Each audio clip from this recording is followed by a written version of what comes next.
All right. There it goes. We are recording. So welcome to the AID Family Council meeting. And we will, I think, just go ahead and kick off with Laura Anderson. Our Family Council tonight is our advocacy session, and we're going to be talking with Laura Anderson, who is the principal in the government affairs firm Winning Systems that we contract with and get expertise from. So Laura is going to update us on how things are going in Springfield and what the general tenor is, and answer or attempt to answer any questions that you might have. So take it away, Laura. Do my best. We have lots more questions than we have answers, I think. And to Jim's point, I think the general environment makes everybody so much more anxious right now. But thanks for inviting me back. So I mustn't have done too badly in the past. It's so nice to see all of you and to be here, because Lori and I spend so much time together, either in Springfield or doing strategy, that it's nice to be able to see all of you and to, I don't know, have you ask the questions that are on the top of your mind. But Springfield this year, there's some what we thought was good news, what may not be good news. And now, the advocacy really picks up. But I think all of us thought, okay, there's going to be some issues that happen in Springfield this year related to the environment, right? What's going to happen with federal funding as it relates to Medicaid? How does that domino into funding of Illinois and the things that we care about? And we started really early. Lori was literally, other than Anchor, Lori was first to send it around to everybody and say, it's time to start talking to your federal representatives and to Congress and to our U.S. senators. And it was literally the first thing that I did this session cycle, is to send my letters to them and to call the staff and to talk to them about how this would affect Illinois. To some degree, unknown what that effect would be, right? Because the people that we care about, our family members or, people with disabilities, should be covered under Medicaid under no question or circumstances should that change. But, it's just so unreal what's happening. And both Lori and I were very involved with expanding Medicaid coverage when that happened, talking to the feds about actually changing the FMAP in a more positive way for Illinois. The FMAP being the reimbursements that Illinois gets for the money we spend. Someone told me, and I keep searching and looking, and I guess I'm not looking in the right place, but I was once told that the FMAP was created in the late 1960s when Medicaid was created under Lyndon Johnson. I was 4 at that time, but they created Medicaid back then, and the FMAP, or how the reimbursement would work to the states. I actually participated in something recently that said that it was created to make a promise.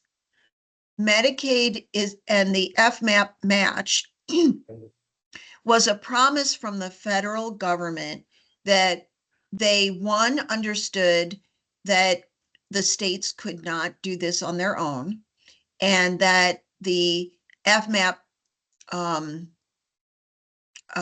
reimbursement levels were created based on states' revenue, income, poverty levels, all of that at that time. And Illinois, obviously, as every state, has changed a lot since that time. And so when the ACA happened, we all kicked into gear to try and get that changed, believing that Illinois' match would in fact go up based on the criteria and the mathematics of it. But the overall FMAP didn't change, unfortunately, but the ACA reimbursement level, the approximately 800,000 people that are covered in Illinois under ACA insurance, gets 90% match from the feds. But the state had a caveat when we passed that expansion that said if it ever went under 90%, that all of it would, it would stop. So that's where a lot of concern is, and where, the numbers are a little, I don't know, uncertain of how much money we would lose in Illinois from, I've seen 7.4 to 8.2 to 8.6 billion dollars. So it is significant. And how does that affect us? Well, people with disabilities generally, are covered under Medicaid, meet the criteria for Medicaid. But what about the programs in Illinois that are covered with general revenue fund match? Would those then be changed? So there's a lot of uncertainty that's making us all a little anxious, and we're doing a lot of asking of questions. So that sets up the environment and how we got into the governor's proposed budget for FY26. And I'm sure you've all know this, but we're in the middle of FY25 right now. And starting July 1st, fiscal year 26 begins, which goes from July 1 to June 30. So the governor's proposed budget, was to some degree kind of encouraging. The fact that the revenue estimates were not as poor as they once had thought, that, where we were being told since what, Lori, last September or October, brace yourself, it's going to be the first potential cut budget, or at the very best maintenance budget that we've had since the governor took office. And as we know, in the first term of Governor Pritzker, there were a lot of unpaid bills and, a lot of things that had to be addressed. So, to go from, hey, it could be a cut budget, or at the best, a maintenance budget, to, hey, things aren't as bad as we thought, was kind of good news. If anything could be good news as of February, whatever. So, February 19th. But people with disabilities the DSP wage was included in the governor's budget for 50 cents to keep making an investment to get to 150% of minimum wage, which was the Guidehouse Rate Study's #1 priority. There were some other things that, everybody seemed were going in the right direction in the governor's proposed budget, including, by the way, mental health COLA, and so it didn't feel like a doomsday that day. And then after the governor does his budget, there is a Department of Human Services briefing that has happened for as long as I can remember, it used to be in person, now it's virtual, which actually in a way is a good thing because then more people can participate in it. But when I looked at the governor's proposed budget book, briefing book, on page 43, there's this really tiny little paragraph in 9-point type that I need my readers and a magnifying glass to read. It said, okay, the DSP 50 cents is included at $20 million. There's $12 million for home-based funding support that would help pay for the buying power discrepancy because of the wage increase. That was $12 million. And then it said, and a Scylla rate adjustment rollback of 50% of DSP hours.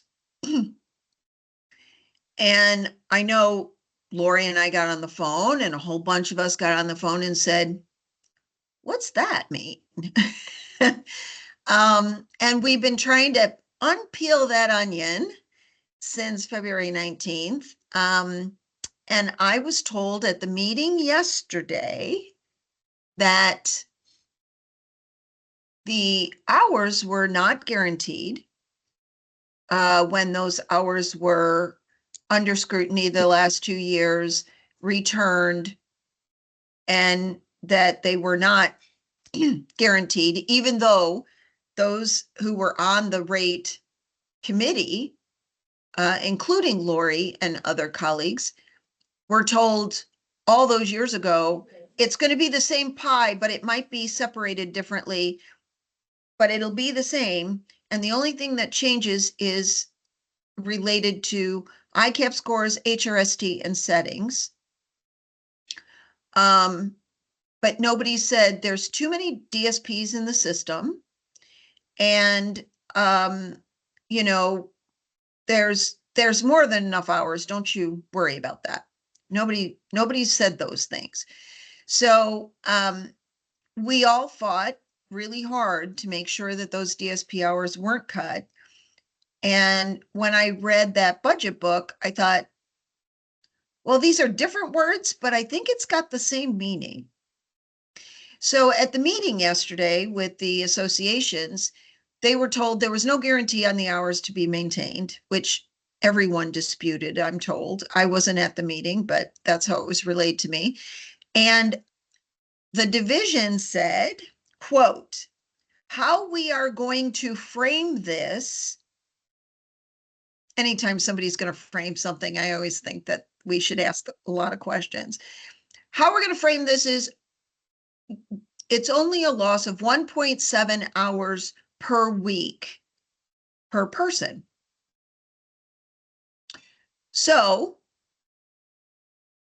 and Lori, I don't know if you talked to Kathy, but Kathy called me last night to talk about it, and Kathy Carmody from the Institute, and she said, well, okay, so correct me if I'm wrong on this math. If you take the hours, the 80 hours divided by 2, multiplied by the number of people in the system, that looks like 435 full-time DSPs would be eliminated statewide based on those hours being eliminated. And the look on the budget guy's face and a couple others was surprise, because they never actually did the math on if it's only 1.7 hours per week, that still adds up, right? So, you know, I'm not a mathematician, but it still adds up. And so they told Kathy that they didn't think her math was wrong, but that's all that was said.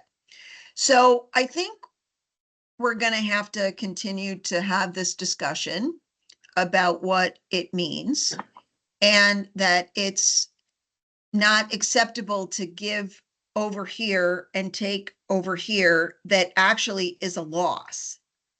And that doesn't help home-based who lost buying power, and it doesn't help move us forward on getting DSPs to 150% of minimum wage, which, on a state budget sort of trajectory, it's good to do a little at a time. I mean, it'd be great if they could just jump to the $2 that gets you to 150% of minimum wage, but at least they'll do something so that you don't have to annualize everything all at once, and you can, especially in a budget that we were told could be a cut or maintenance. So that was good news. But then to have the very thing that it funds taken away is again very concerning. So I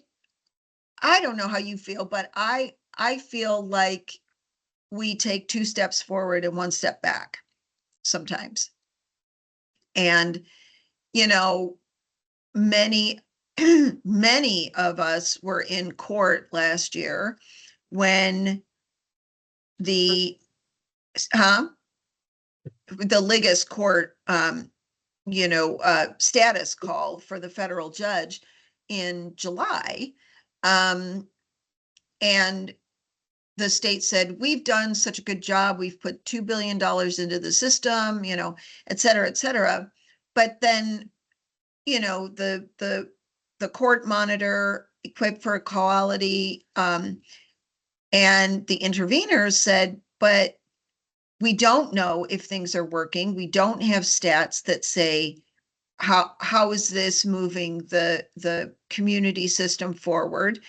And the judge came back and said, you're right, we don't have the data, and I need to know some things. What's happening with the state operated facilities, what's happening with stabilizing the community, and I need stats to show me that. So the state has to still adhere to Ligas.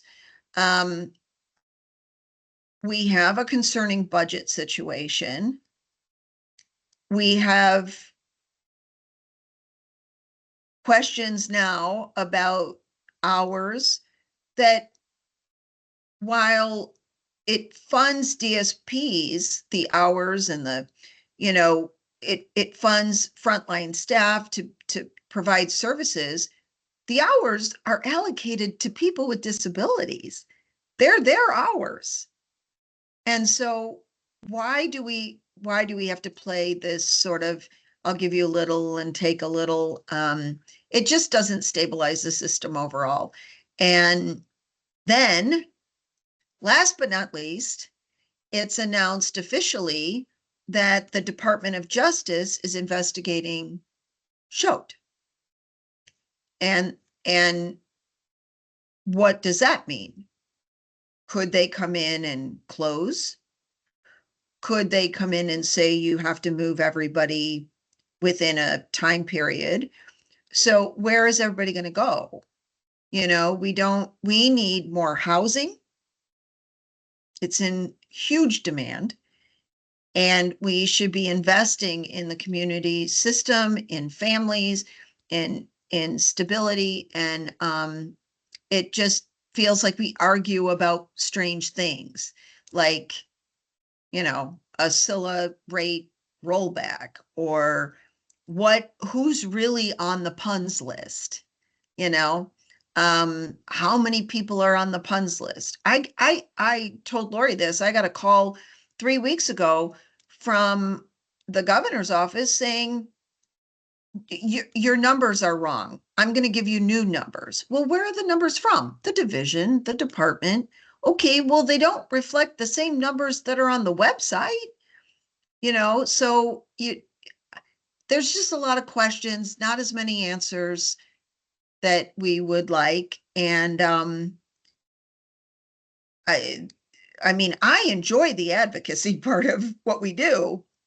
I enjoy educating the legislators. I enjoy, making sure that voices are heard, but it it's also sad to me that we have to keep doing that. But it keeps our muscles agile, and it keeps our, keeps us going. But it just seems to me that we have a lot to do, and it continues. So there are a lot of bills this session, dealing with home based. There's a bill out there for home based funding, that is still in committee. There's a property tax relief bill also there for Scylla homes in the community, not owned by nonprofits. There's a bit of relief there with Representative Yang Rohr's bill. So there's a lot of legislation out there that needs to be heard, and in the process of doing that, we're making our appointments with our legislators. Lori is participating with Representative Moeller on Monday. We're meeting with her. She's the chair of Appropriation Human Services in the House this year. She's been vice chair, and she was promoted to chair. And I'm really excited about that because she really does care about our issues, and she's got a really good relationship with AID, and she's been very supportive of AID, but also of the issues we care about. And then we have a meeting with Majority Leader Robin Gable next week as well. And that's a really important one because she will be very involved in the final budget for FY26. So those two people are key to moving our issues forward, asking questions and having them ask the questions too, because the division doesn't like to be asked questions by them. Having questions by us is one thing, but having questions by them is another. And those are two really important voices on our behalf. So we're going to kick that off next week very strong, and make sure that they hear us and they ask the questions as well. And I haven't even told you this, Laura, but I have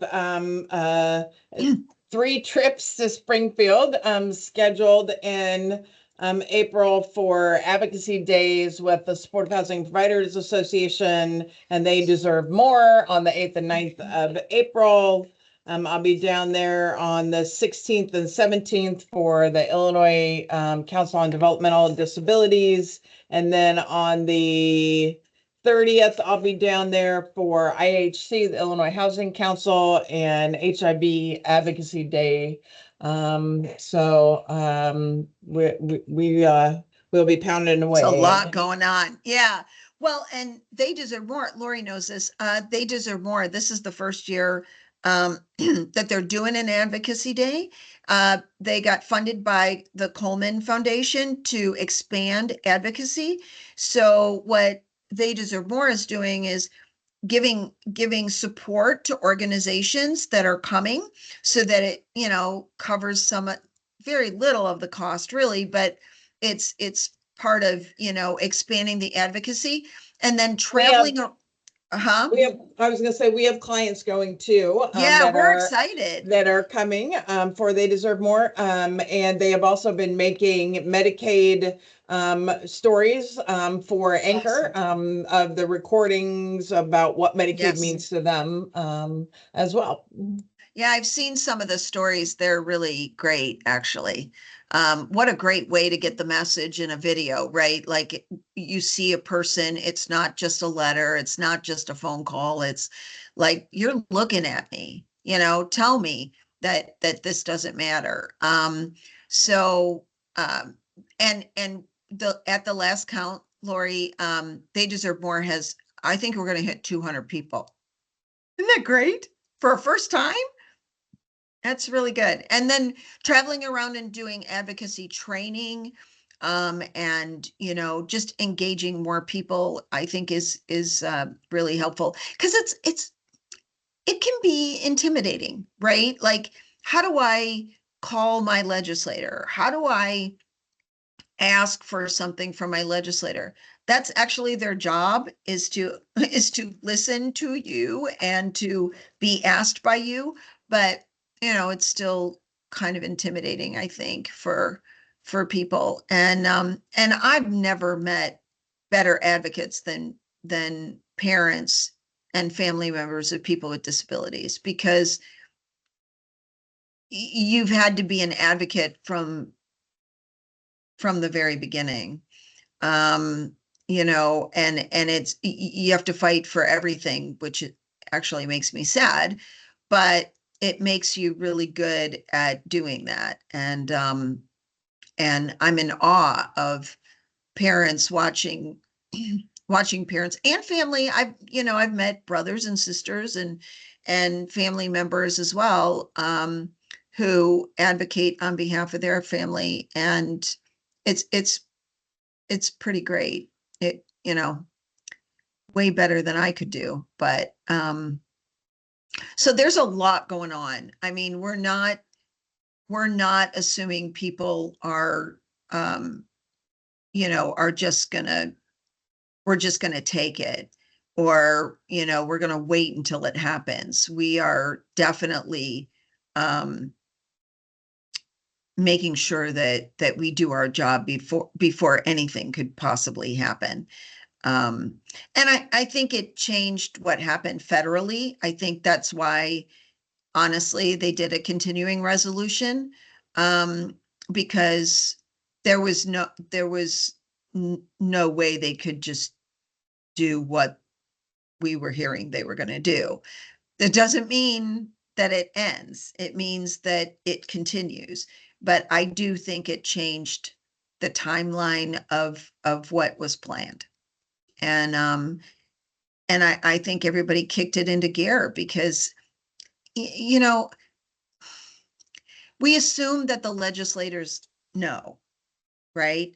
That they're there wherever they are, in Washington, in Springfield, and that somehow they know these issues. And it just, it's impossible to really know. The ones who should know sit on the key committees that we go to, and we advocate the bills that go in front of those committees, the budget items. But there are a lot more than just members of those committees. So you have to really keep at it, and you have to assume that they don't understand what we're talking about. you know in our arena, we've got a lot of acronyms. What's a SILA? What's HBS? What's CDS? And we have to take the time to make sure we educate everybody. And the best people to do that is you and the self advocates and the staff. They're the best because you're on the front lines all the time. It's your life. And they need to understand that.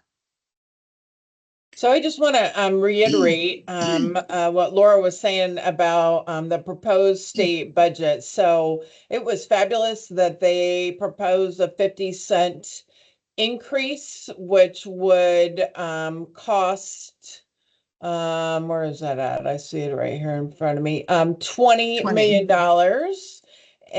But the decrease that they proposed to roll back half of those SILA adjustment factor hours, as they were calling them, would cost $32 million. So in essence, we'll be in the hole by $12 million across the system, giving people an increase, right? With the hours being reduced by $32 million. So that is a bait and switch in my estimation, right? When you promise something nice over here and then you do something bad over here. But they are doubling down on this message, this language of, well, we never said we were always going to keep those hours, right? Now, if you guys remember, to the 2-year battle to ensure that they were in Never did anyone say, oh, we're going to do it for a year. And then the next year we'll take half away. And then the year after that, we'll take the rest of them away. Right. So it is very disingenuous, I believe, the way that they were behaved, and then being, people being upset, people being at the division upset that we were questioning or complaining about the very thing that just happened. So, Well, uh, and the disingenuous part of it, to reiterate that part, they never said only temporary or some of them or this or that, but then they try and use different language in a paragraph that literally the budget staff in the Senate and the House. I got a call from the new budget director in the Senate. I was telling Lori this, and he goes, I can't find what you're talking about. What are you talking about? And I had taken it and highlighted it, right? I was sending it around to everybody afterwards because I'm like, look at the fine print. There's a $32 million savings after a $20 million investment that was backwards. And they're using different words. So they didn't say, what did they say? What did they say the first time, Lori? They called them DSP service hours. We're cutting 3.7 million DSP service hours, but that's not what they called them in that little paragraph 9-point type on page 43. They called it Scylla rate rollback. And so nobody knew what that was. And the budgets, the budget guy couldn't find it for some reason. I sent it to him while they were on a Zoom with me, and they go, oh, I see it now. I'm like, yeah, because I highlighted it in like yellow, and they didn't even know. That's what's so disingenuous about it. You try and change the language so you think it's something else, and the budget staff didn't even know. So sorry to interrupt. oh, really? I assumed that the budget staff did it and DDD didn't know, huh? Did DDD come up with it? Gombe, I heard Oh, yesterday. yeah. Yep. All right. I would like you folks to ask some questions. I see Julie's hand up. Okay, so, all right, so the 20 million is going towards increase in the DSP rate by 50 cents. But then you said the Scylla rate rollback. Is this done in the same committee? The same people that are doing this? So this is a budget proposal from the governor's office. So the legislature still has to create the budget, starts in the House, and then Okay. gets put together, voted on, and the Senate votes on it. So it's not a done deal, but it's the governor's proposed budget. And so within that budget, he said, yeah, we want to give a 50-cent rate increase to DSPs. We got to keep moving forward, bringing this number up so we can get to 150%, because they need $3 to get to 150% of Minimum wage. minimum wage. But in the same budget, they said we are going to take back half of the hours that we added back, and that will cost $32 million. So you're in a hole Right. by $12 million. Yeah. And you got to give everybody increases, which you don't mind giving people increases, but like if you're, not getting those hours paid anymore, Right. it's just 12, it's service hours out of the system, which is what we argued against when they initially cut those many hours when they put in the new rate calculator, right? I mean, 2 years ago. So Julie, it is the same people. It's the governor's office of management Right. and budget that put together the budget. We acronym it like everything else, GOMB. We call them Gombe, but but it is the same people, to your point. Yes. I call that trying to baffle with bullshit. That's really what I call it. I like that better than bait and I mean, switch, yeah, like Tricia. try to get, I mean, like they're not even using the same terms, which is sneaky. Yep. Amongst other things. Okay. Yep. For sure. Yes, you are right. It is. Like I said, it's a bait and switch, in my estimation. Oh, we're gonna tantalize you with this pretty bauble over here while Yeah. we steal the stuff out from under the doorway over here, right? And I'm sorry, I called in a little too late. So the increase in home-based, you said? Is that Yes. increase? 12 Yes. million for home-based? Yeah. That's what they proposed. Yep. Okay. And on the slide that they did, it's not in the budget briefing book, but I mean, the 12 million is in there, but what they said in the slide was that it would be used for community-based services. So when we've asked, does that mean that this is going to help families with the rate differential, basically, you know, the buying power? You know, that's what it looks like to me. That's what it looks like to us as a budget investment. But again, all of this has to make it into the final budget. The way Illinois constitutionally does a budget, it's an executive proposed budget, Right. right? So the governor proposes it, but then the legislature They is pick- truly the appropriator.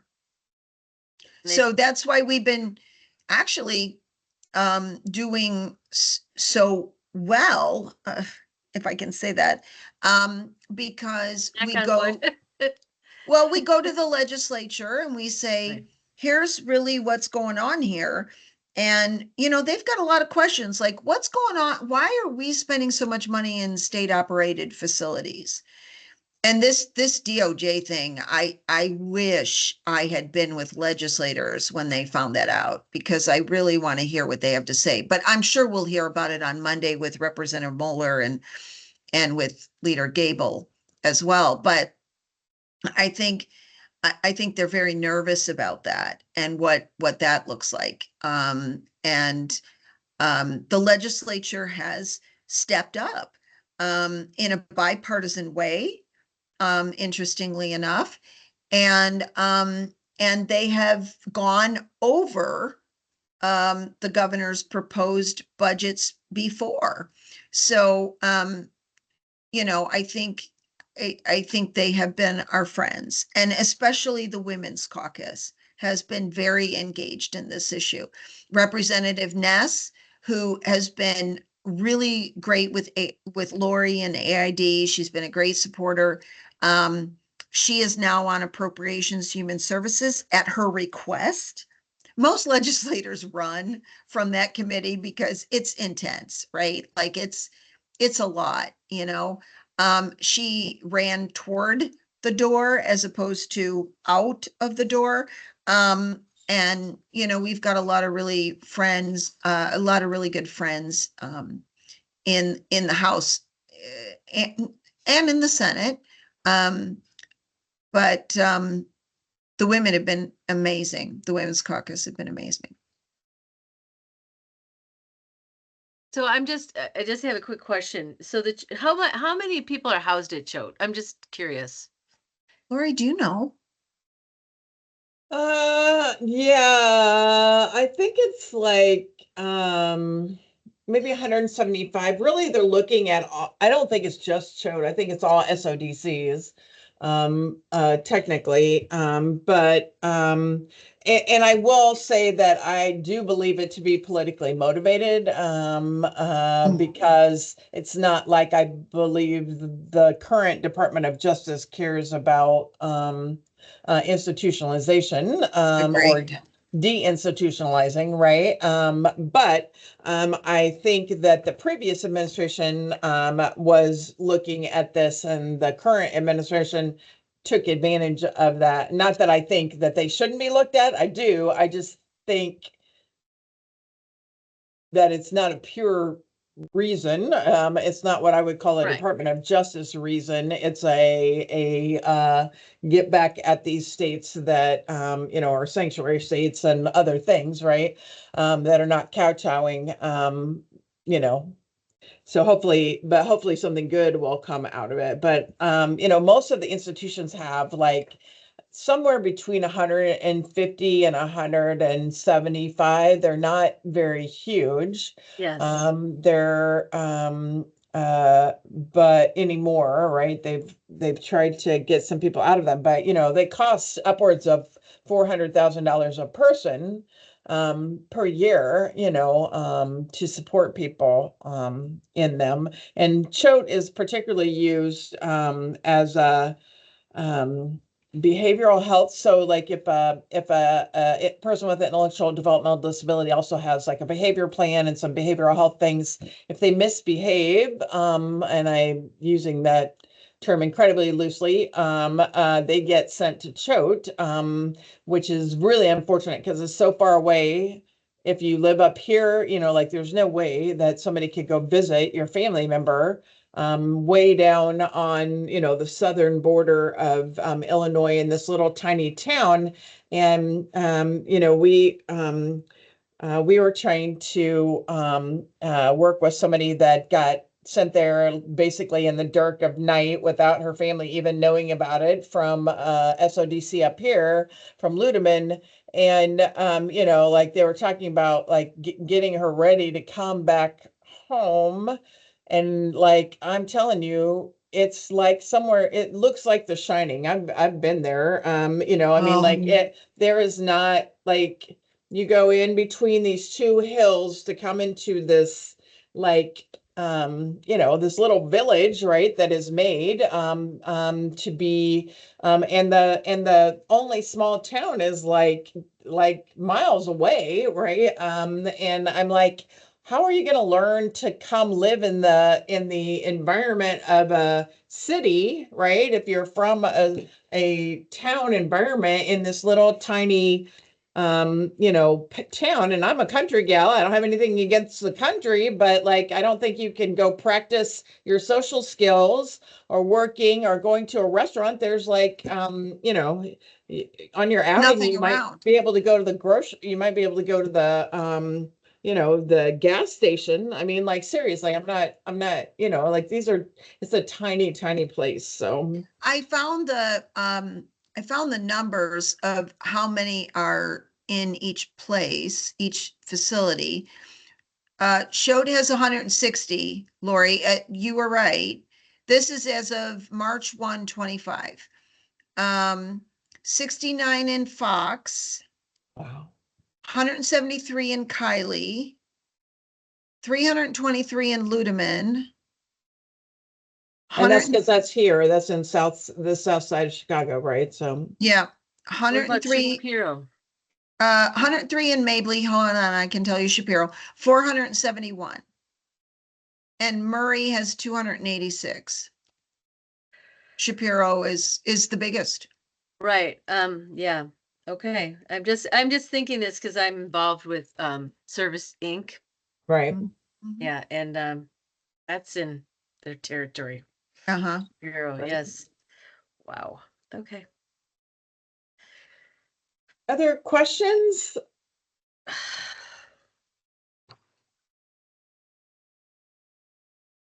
This is Jim. So I assume, Laura and Lori, that the best thing we can do is just hound our legislators in terms of you've got to avoid this double play that you're trying on us and make sure that we get that DSP raise with no service hour cut.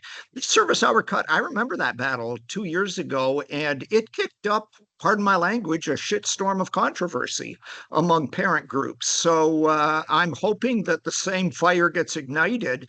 This is brand new news, I take it, because I haven't seen anything about it on iPad Unite yet, or to my knowledge. So I'm hoping that the news really starts to flood out there through the advocacy websites.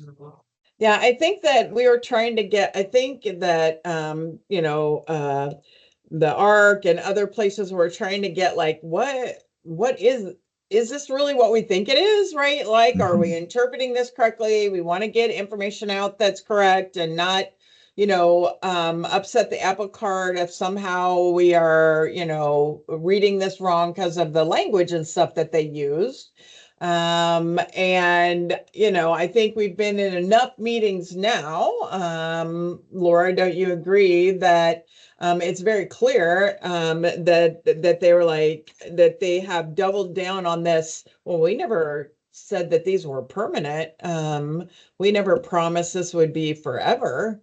It's literally been 1 year, people. Because Literally, because it was because they last March. paused it, if you remember, during the 2 years where we advocated on it, they literally paused it until we implemented the rate methodology. And then they took the hours and figured out what those hours would be per person and added them back in. And now they're saying things like, well, that was temporary, right? We didn't say that was going to be Right. forever.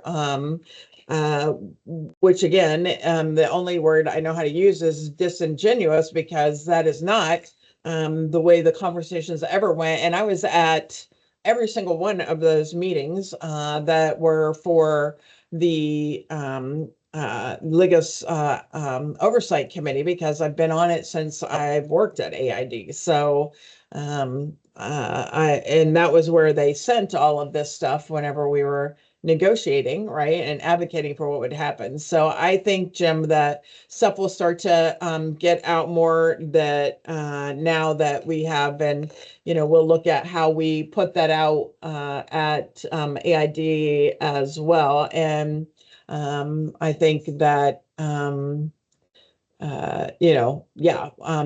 language is very clear, and it's I mean, I just want to copy those 3 lines, right, that have the money in there, because not that we don't care about other people in the system, and we do, but like, you can't even say that that money's in home-based hours, because that isn't where the hours were taken from. That's not where the money comes out of, right? You know what I'm saying? It's not an argument that this is somehow evening out, right? Because we're going to increase the hours over here. No, that's a different set of people, right, that are served by those hours. So you're still shorting these people over here in the 24-hour SILA system, right? And Jim, the way you said it, I think is exactly that, stop. And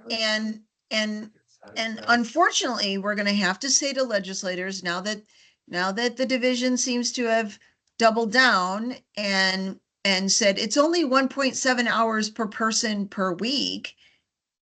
And then when presented with the bottom line numbers, they're like, well, this is how we're framing it. Okay, well, all right then. So we're here again. And that was one of the things. I had a meeting with Ness last week, and I called Lori driving home from Springfield, and I said, first thing she said to me was, hold on a minute, are we here again? And I went, about the hours. And she goes, I thought we took care of that. And I said, so did we. But I told her we were meeting with the division, to, like Lori said, we don't want to say it's wrong. You're using different words. We want to make sure. No, we're here again. We are. It's not a confusion. Let me ask about you guys both listed a number of advocacy days. Are those by invitation only, or are those going to be sort of mass? We're inviting everybody to come down and swamp Springfield. What's the plan? So they are swamp 'em days that anybody can come down that wants to come. And we can get information out to you all about those days. I would think that TDM Day, which is on April 9th, they deserve more day, would probably be the right day for you all to think about coming down, right? And I don't remember what time I don't remember what time the events start on. So, yeah, I can tell you that. And then I think, Laura, you're right, like listing all the days and, however that's easy for everybody. But on April 9th, it's Wednesday. It is a deadline day. There's nothing we can do about that because the week before the Senate isn't in. And so we wanted to make sure both the House and the Senate were there at the same time. Otherwise, it's just, you're traipsing into Springfield a lot then there. So it's Wednesday, April 9th. Everybody's going to get there about 10:30. There's a room in the Stratton building, 413 in the Stratton building. There's flyers and everything. And, I'll make sure that. I've got the info that I can send Okay, out to I figured everybody. you did. So it's in room 413 because it's a really, really busy day at the Capitol. There's literally no space to rent, to borrow, to sit at. We got a room in 413 so that people could rest, have something to water to drink, and we're asking legislators to come there, but you can still go visit them, and go to their offices and go call them off the floor, all of that. But we're asking them to come to the room from between 11 and 12. So there could be a press availability, a little talk, and a picture with everybody. And as of yesterday, there were 170 people RSVP'd. So, I lied. I can't find anything that says TDM Action Day except for stuff asking me to be interviewed where I said, yes, I would. I'll make sure I do. There's two flyers. There's one that it goes out to everybody to tell them, and then there's one for legislators. And we've asked organizations starting next week to start sending it to their legislators, because you know how that makes a difference, right? Like when Lori sends it to Karina, Senator Villa, or Representative Ness, they're more likely to come than somebody, from TDM for that matter. So I'll make sure you get both of those flyers, Lori. I don't know why I don't have it. I don't know either, actually, but I will make I sure don't know you why do. I don't know why I don't have it. But because I know staff has gotten it and is, got clients that are going, right? So Yeah. anyhow. I'm sending them to you right now. All right, thanks. I appreciate it. I'll send them out to the family group.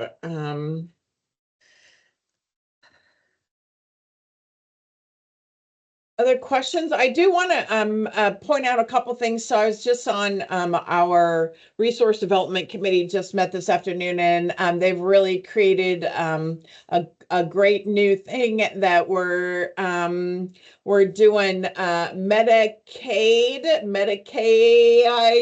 right? Mondays. And we'll be sending out reminders about taking action on federal Medicaid, right? To advocate every Monday. That will have information, the latest information about contacting people and what you should say. So I'm really excited about that. They've created a whole logo and a whole scheme that goes along with that. And I love that that the AID can fit in the Medicaid Monday. So be on the lookout for those. We are still doing our regular Friday focus. We're trying not to flood your inbox. It's these things can be overwhelming, right? But there are quite a few bills that are of interest to DD programs, right? That we are keeping an eye on, and we keep an eye on that over a variety of, Laura keeps an eye on it, the Institute, the different trade associations that we're at. Myself, we've got our own list that's a little bit bigger because I am the chair of several advocacy committees for some of our different trade associations that we're at. So we've got that going on, and we will send out if there is an urgent ability to send or submit a witness slip, right? That's an easy way. So this week was the end of bills needing to come out of committee in the House and the Senate. And then now they'll flip, right? So bills that came out of the Senate will go to the House committees, and bills that came out of the House will go to the Senate committees. So there will be more witness slips to be able to get submit during those hearings, and we will get that information out as well. But we are trying to be measured and not send you, like 1,000 emails a day, so that you're like, what do we do, right? So it'll be Medicaid Monday. We'll still have our Friday focus. And if there are, tomorrow we need a witness slip as a proponent for this bill that is looking at giving a real estate tax exemption for a house that some parent has purchased as a SILA, right? And so, and which is actually a bill that is moving forward right now. As well as, there's a handful of other good ones that are around trying to combat NIMBY and exclusionary zoning around SILAs and supportive housing and a few other ones. So there are some good bills out there that we would like to see pass through as well that will help more people get housing and or maintain housing in the community, right? So we will keep you advised of those opportunities as well.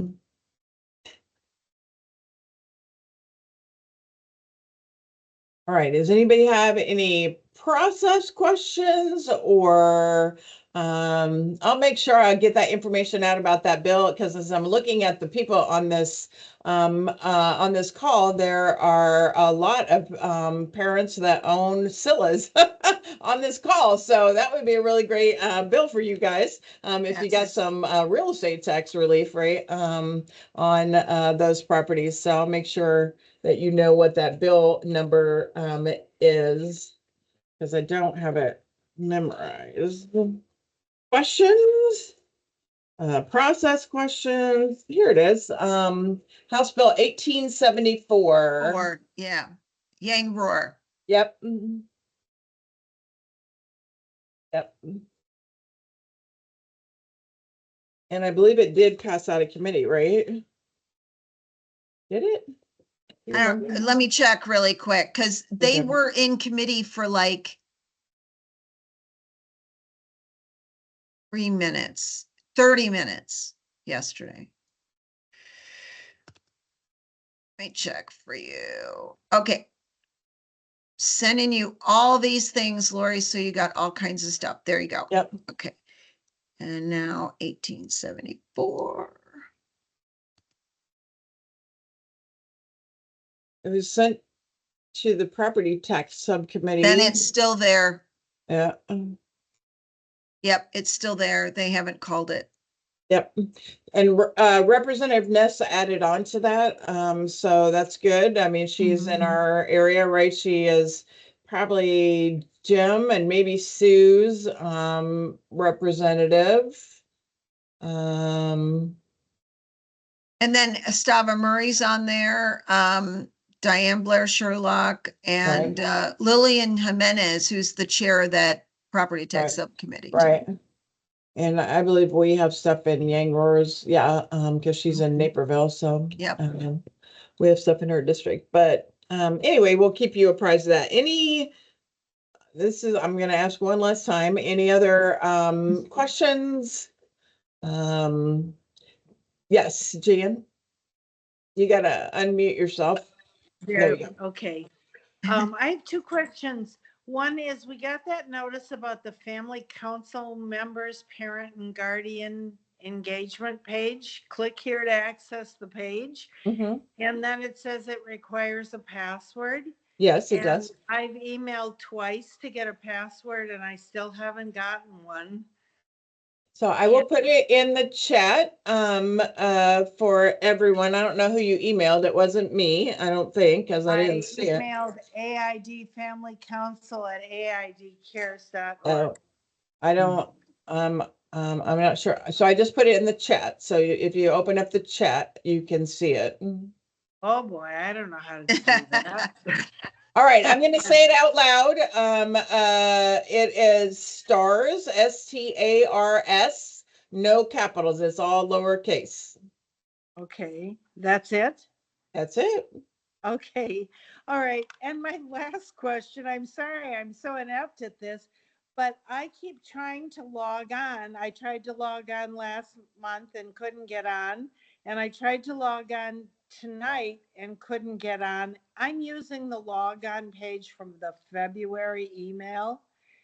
Am I supposed to be getting a new one somewhere along the line?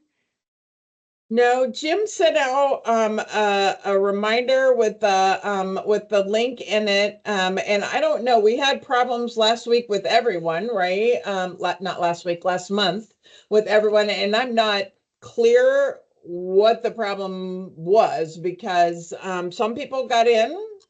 Other people were sitting in a waiting room waiting to be let in. So that was obviously the wrong link because I did not see you in a waiting room. And then when I sent them the link, then they were able to get in. So I don't know if people sometimes pull an old link, but we do not have a brand new link every month, right? We sent them out at the beginning of the year. If you clicked and accepted, right, then you should have it on your calendar and then be able to have the correct link. Yes. Okay. For some reason, I have let people into this meeting tonight. It's asking me to let them in. It generally pops up if you are using a computer that uses Teams all the time for either your work or personal, then it'll pop up when anybody is coming in, because I'm clicking them too. Okay.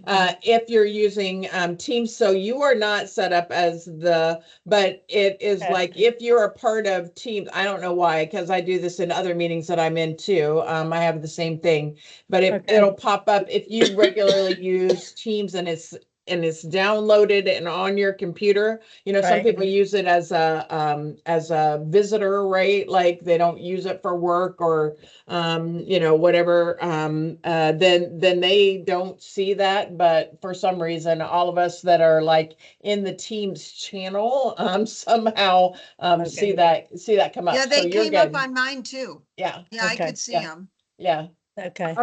Okay, so if I'm on the email from February 17th, where it says Family Council view on Google Calendar, is that what I'm supposed to click on and it'll come up next month? No. No.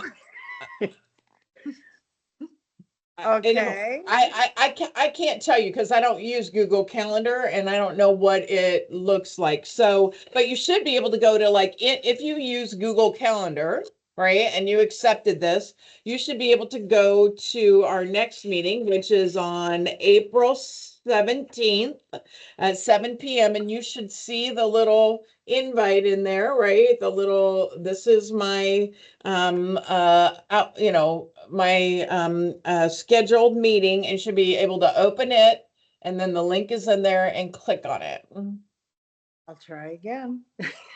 And just get on 5 minutes early and I'll send you the link again if you can't get in, because once I saw that, thanks, Bob. You know, I think that I don't know why. I don't know why.